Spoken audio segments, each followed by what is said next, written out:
Ini memang benar-benar harus dituntaskan sama negara supaya orang-orang yang mengaku Habib itu dia kan sudah ngambil untung banyak di negara kita, di Indonesia gitu ya. Dia bisa koleksi mobil mewah banyak hanya dengan jualan air doa dan lain sebagainya gitu. Komentar Pak Kojim terhadap fenomena itu apa sih sebenarnya? Yang menjadi masalah itu pembodohan, Mas. Pembodohan. Jadi dikatakan, oh ini dari Habib, ini karena ada keturunan Rasul, jadi punya berkah. Nah itu sebenarnya yang itu harus pembodohan. diingatkan. Itu pembodohan, itu yang harus diingatkan. Ya, tapi bahwa orang, misalnya saya jualan air tanpa nyatut Rasulullah misalnya, ya saya jualan air ini saya sudah berpuasa, jadi saya yakin air ini menyembuhkan, tidak menjadi masalah, karena tidak ada siapa yang diklaim, jadi saya tidak melakukan pembodohan.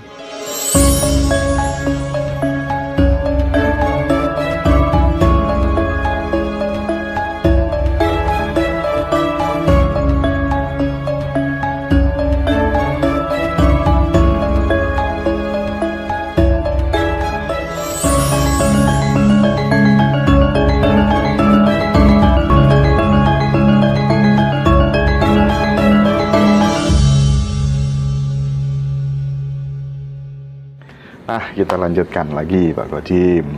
Ya. Jadi kemarin waktu kita bikin konten soal tes DNA Habib, sahabatnya Pak Kojim kan, sahabat di grup, maksudnya grup WA kan, setelah tes DNA ternyata tidak ada yang menunjukkan ke sana gitu, ke Rasulullah gitu. Terus teman-teman pada setuju semuanya Pak Kojim. Tes DNA ya. Iya, pada setuju semua dan sebentar. Dan apa tuh namanya? Habib yang kemudian perilakunya nggak santun, suka nantang orang, selalu sedikit-sedikit dalam darahku mengalir dalam tubuhku mengalir darah Rasulullah gitu ya. Itu tuh seolah-olah jadi public enemy gitu. Jadi common enemy gitu. Nah, yang jadi persoalan teman-teman, kenapa ya MUI kok diem aja gitu. Terus ini sebenarnya wilayahnya siapa ya gitu, itu mungkin yang tahu dan harus ngejelasin mungkin Pak Kojim biar teman-teman nggak salah paham gitu. Terima kasih Mas Hendra. Jadi begini ya, bahwa tes itu kan untuk verifikasi, jadi tes DNA itu. Jadi kalau orang tidak ingin ribut, memang ya harus melakukan verifikasi. Ibarat candi itu uji karbon kalau candi bisa uji karbon, bisa uji biomolekuler. Ya, untuk ini kan organik yang ada di sekeliling candi kan nggak bisa kalau uji karbon, dia biomolekuler. Jadi situ. Nah, sekarang siapa yang punya kewenangan ini? Yang jelas kita ini hidup di dalam suatu negara, ya kan? Nah, negara itu seperti kita yang bentuknya sebagai negara republik, maka kekuasaan tertinggi dalam implementasinya itu adalah presiden. Makanya presiden disebut kepala negara. Ya, memang diceritakan di dalam undang-undang itu kekuasaan tertinggi di atas rakyat, tapi kan pelaksanaannya itu ada pada kepala negara. Ya, nah. Tentunya ya kan yang berurusan dengan segala persoalan warga itu ya negara. Ini yang harus kita pahami. Ya, jadi di negara yang tidak ada, misalnya tidak ada Kementerian Agama, itu Kementerian Dalam Negeri. Segala yang berkaitan dengan persoalan warga. Nah, bagaimana dengan Majelis Ulama Indonesia?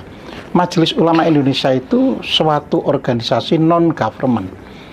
Jadi kalau di dalam bahasa kita sama dengan LSM. NGO ya? Iya, NGO. Ya, jadi lembaga swadaya masyarakat atau non-government organization. Ya, jadi mereka ya tentunya apa yang dipertimbangkan oleh MUI kira-kira untung tidak untung ya dia sikapi diam atau tidak itu ya demi keuntungan Majelis Ulama Indonesia itu sendiri kan gitu kan.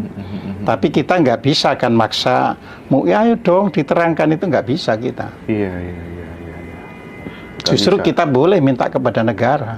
Karena itu lembaga swasta ya. Ya, karena itu lembaga swasta. Oh, iya. Gitu. Iya. Justru rakyat nuntutnya kepada negara. Ke negara dijelaskan mengapa sampai terjadi persoalan istilahnya keagamaan, padahal itu sudah diayomi oleh negara. Nah, seperti itu. Tapi memang ini yang namanya netizen ya Pak Kojim ya.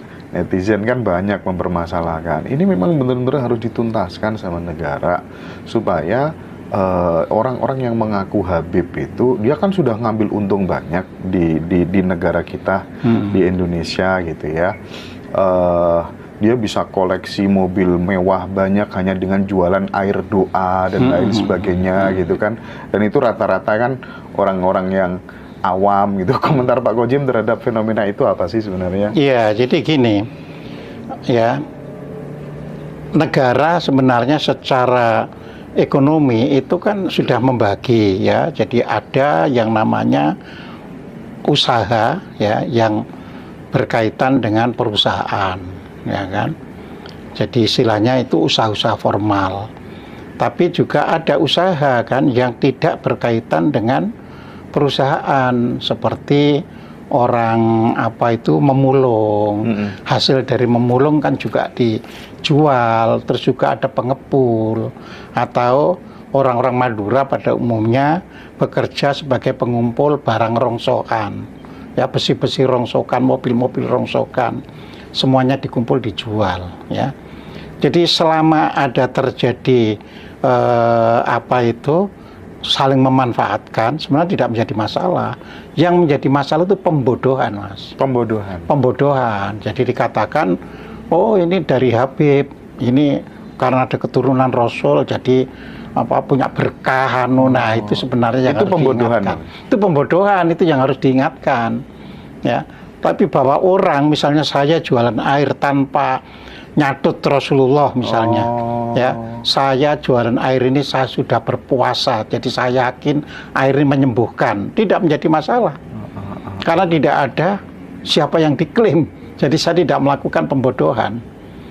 Itu sama dengan dokter, begitu lulus, kan nggak ada, misalnya dokter itu, aku lulus dari UI loh, pasti manjur loh, kan juga nggak ada, ya kan, bahwa dia lulus dokter, ya, makanya diizinkan untuk praktek.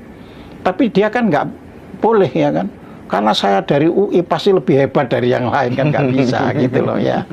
Nah pembodohan ini yang harus ditanggulangi. Jadi bangsa ini ya, yang menjadi masalah itu adalah terus berjalannya sejak kemerdekaan sampai hari ini itu pembodohan massal sampai hari ini ya, dalam berbagai aspek gitu loh. Pak Kojim nggak berhenti nulis buku itu kan dalam rangka karena nggak tega bangsa ini dibodohi terus-menerus, itu salah satunya. Tujuannya menulis buku itu kan, ya kalau dulu kita itu masih kecil-kecil diajarkan kan, buku adalah jendela dunia, kan. Jadi kita menulis itu sebenarnya untuk memberitahu, ya kan. Jadi untuk memberitahu. Nah selama kita ini memberitahu dan berlandaskan kajian ilmiah, ya tidak apa-apa, ya kan. Lagi-lagi ya, sekarang kan nalar kritis netizen itu mulai bangkit, Pak Kojim ya. Bahkan setelah konten kita yang kemarin itu kita ngobrol itu, saya banyak dikirimi meme gitu, gambar-gambar apa tuh namanya, dua Habib gitu ya. Wah gawat ini, pribumi sudah mulai sadar kalau kita bodohi. Tenang bro, masih banyak yang lain yang bisa kita bodohi gitu. Kenapa masyarakat kita begitu percaya sama yang begituan gitu? Padahal secara apa tuh namanya, perilaku dan lain sebagainya kan sebenarnya paradoks banget gitu. Kenapa Pak Kojim? Ya kalau kita kenapa gak bisa jawab sekarang Mas, itu harus dari sejak merdeka Mas. Jadi sejak merdeka itu kita memang belum berproses untuk mencerdaskan kehidupan bangsa. Ya. Jadi ini kan seharusnya harus ada kehidupan bangsa itu dikatakan dalam mukadimah kan, bahwa maka didirikanlah pemerintah yang mengayomi seluruh penduduknya dan tanah airnya. Terus yang kedua, mencerdaskan kehidupan bangsa. Nah, mencerdaskan kehidupan bangsa ini belum berjalan. Ya, sehingga pendidikan misalnya seperti yang lalu saya sampaikan, ya seharusnya pendidikan itu satu payung. Kalau kita ingin tidak terjadi pembodohan, ya satu payung, ya Kementerian Pendidikan. Apakah yang dididik itu bidang agama, bidang teknologi, bidang sosial humaniora, jadi satu. Tapi di kita kan tidak. Ada Departemen Agama, ada Departemen Pendidikan. Kalau Departemen Pendidikan atau sekarang Kementerian Pendidikan dan Ristek itu berarti pendidikan yang bersifat umum. Terus kalau yang agama, misalnya kayak Institut Agama, ya, atau Sekolah Tinggi Agama Islam dan sebagainya di bawah Kementerian Agama. Tetapi dalam perkembangannya, ya kan, yang namanya apa itu Kementerian Agama memiliki universitas yang juga memiliki misalnya fakultas kedokteran, fakultas ekonomi. Nah, ini juga pembodohan masyarakat. Gitu. Seharusnya ya sudah dulu diizinkan mendirikan itu ya untuk agama. Lah, begitu misalnya ya fakultas kedokteran lewat Kementerian Pendidikan dan Ristek punya fakultas kedokteran seperti Universitas Indonesia. Terus UIN punya fakultas kedokteran. Ini kan uang yang seharusnya untuk mencerdaskan bangsa benar. Dibagi loh, ya.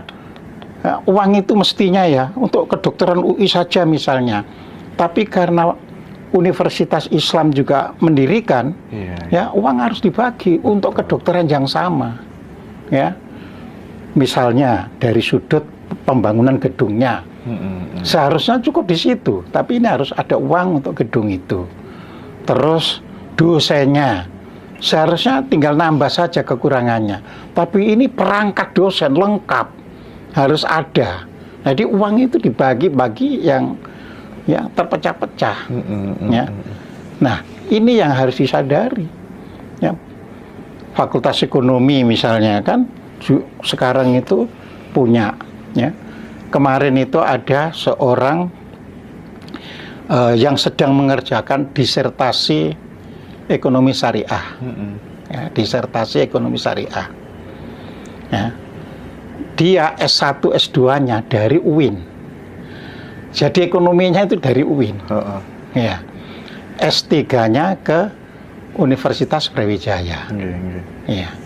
Lalu oleh profesornya di sana, dalam hal ini harus minta konsultasi dengan saya. Akhirnya lewat Zoom konsultasi dengan saya. Ya saya tanya, ya, kenapa semuanya harus punya fakultas ekonomi? Ya kan. Nah, ini sama dengan membuat serpian-serpian. Kelihatannya ini merdeka, orang boleh bebas ini dan itu, tapi nggak bisa. Ya. Harus sesuai. Ada ekonomi misalnya ditanggulangi, makanya itu tadi perlu satuan satu payung. Jadi di dalam Kementerian Pendidikan, Kebudayaan dan Ristek misalnya ada fakultas yang mengajarkan agama. Jadi tinggal dilihat nanti beban negara terlalu banyak enggak yang ke fakultas agama misalnya. Oh iya sudah terlalu banyak ini fakultasnya, akan perlu dikurangi. Apa yang kurang? Oh ternyata yang kurang itu fakultas teknik AI misalnya, artificial intelligence, kan terus uang harus diarahkan ke sana. Itu. Yang aneh lagi itu terkadang, ya mungkin karena apa ya, karena ketidaktahuan saya atau apa, mungkin makanya perlu saya konfirmasikan ke Pak Goljim terkait dengan Habib yang dia itu sebenarnya ya bisa dibilang agak kurang waras begitu, tapi kemudian didewa-dewakan gitu ya. Air kencingnya katanya wangi, sisa makanannya jadi bahan rebutan banyak orang. Terus kemudian meskipun dia coret-coret mobil, tapi itu wali Allah dan seterusnya gitu kan. Dan itu tadi perlu, menurutku ini perlu dapat wejangan dari Pak Goljim. Sebenarnya yang terjadi dengan sosok-sosok seperti itu dan kemudian kenapa didewa-dewakan itu, melihat hal ini bagaimana Pak Goljim? Iya, ini sebenarnya kan bukan langsung ke Habibnya Mas. Memang kondisi masyarakatnya. Masyarakatnya? Ya? Masyarakatnya. Yang problem itu masyarakatnya? Yang problem masyarakatnya. Misalnya kenapa, misalnya pemilu kayak begini, itu kan bukan karena yang sana, karena masyarakatnya. Masyarakatnya bisa dijadikan seperti ini. Lah kalau masyarakatnya pinter, ya masyarakatnya pinter kan nggak bisa. Lah untuk pinter itu tadi kan tanggung jawab negara untuk mendidik ya secara bersama, sehingga tidak terjadi ya istilahnya itu pemisahan-pemisahan di tingkat masyarakat. Ya. Waktu yang lalu kan sudah pernah saya sampaikan kan, misalnya di agama Islam itu ada madrasah kan. Madrasah itu dimulai dari yang setara SD, namanya madrasah ibtidaiyah ya. Tapi ini beban anak yang di madrasah ibtidaiyah itu lebih besar daripada yang di sekolah dasar umum ya. Tapi jasa nanti harus sama. Iya. Sehingga penerimaan kerja dan sebagainya juga harus sama. Terus masuklah yang namanya tsanawiyah, setara SMP. Ya, pelajaran SMP dia pelajari plus pelajaran agama. Nah, otak manusia mas nggak sanggup dijejali banyak itu, ya, nggak sanggup. Jadi yang bermasalah bukan Habibnya yang kemudian pikun dan lain sebagainya itu yang kemudian dipuja-puja, tapi yang muja-muja gitu ya. Bukan, mereka memanfaatkan. Oh, mereka memanfaatkan. Mereka memanfaatkan. Karena mengetahui masyarakat Indonesia masih gampang dibodohi. Tapi kalau misalnya orang yang benar-benar cinta Allah sampai lupa diri, itu memang benar-benar menurut Pak Kojim bagaimana itu? Saking cintanya sama Allah, ya, sampai kemudian dia lupa sama diri dan gila, setengah gila, setengah pikun itu bagaimana? Ini kan masalah psikologi kalau ditanyakan Mas Indra ini ya. Jadi begini, di dalam masalah psikologi, begitu manusia itu sudah tidak bisa melihat realitas, ya, dia hanya tahu dirinya. Jadi itu timbullah apa yang disebut halusinasi, timbullah apa yang disebut ilusinasi. Ketika manusia itu mengalami halusinasi, mengalami ilusinasi di dalam dirinya, ya, dia merasa yakin. Tapi kalau pendidikan kita benar, ya, maka tidak akan sampai menghasilkan manusia yang halusinasi atau sejenisnya. Ya, Indonesia ini daftar dunia bisa dicek di statistik dunia, ya. Negara Indonesia adalah negara yang paling banyak masyarakatnya mengalami skizofrenia. Apa itu? Skizofrenia itu ya. Skizofrenia. Ya, skizofrenia itu adalah gila. Gila yang waham, halusinasian itu. Itu terbesar di dunia. Oh. Ya. Nah, terbesar di dunia. Terbesar di dunia. Waham ya. Iya. Oh. Ya kan kita tahu waham itu bahasa sekarang kan istilahnya halusinasi di pikirannya. Ya. Jadi dia itu seolah-olah jadi pangkat, jadi ini, jadi itu. Bener sih. Nah, itu terbesar di dunia. Saya kan sering Pak Kojim di WA. Saya ini Satrio Piningit yang masih tersembunyi, masih jangan bilang siapa-siapa ya gitu. Ya, biasa begitu. Itu bolak-balik. Iya. Saya ini Imam Mahdi Mas Indra. Bisa nggak kita ngopi di kafe ini? Aku pengen ketemu sama Mas Indra gitu. Ya itu waham atau halusinasi. Itu paling banyak Indonesia. Ya, Indonesia. Aduh. Makanya disebut itu skizofrenia. Jadi skizofrenia itu gampangannya gila tapi belum nemen gitu loh ya. Kalau gila sudah nemen itu ya itu memang orang gila yang sudah tidak tahu apa-apa itu. Berarti wali jadab nggak ada menurut Pak Kojim loh ini, menurut pribadi loh wali jadab yang kemudian dia nggak pakai baju kemana-mana. Iya gimana? Wali jadab ada. Gimana itu? Tapi wali jadab itu kan tidak nyuruh-nyuruh pengakuan orang. Oh. Ada bedanya. Iya, justru dia menyendiri gimana-mana gitu ya. Iya. Kalau itu malah... Wali jadab itu malah nggak ingin ketahuan orang, tapi dia ada orang melihat kok dia gini bisa jadi sesuatu, itu wali jadab. Justru kalau ada orang tahu dia malah nyingkir. Iya, ini jadi di penting situ, untuk diluruskan. Jadi kalau pertanyaannya wali jadab ada, tetapi wali jadab itu berusaha sembunyi dari orang. Ya, kalau kita muridnya ya seorang wali jadab ya, itu tidak mau ketemu dengan orang lain. Hanya misalnya punya murid 10, terus dia ingin ketemu 1, ya ketemu murid 1 aja. Jadi di situ. Jadi dia tidak ngumpul sini tak tidak dia. Gitu.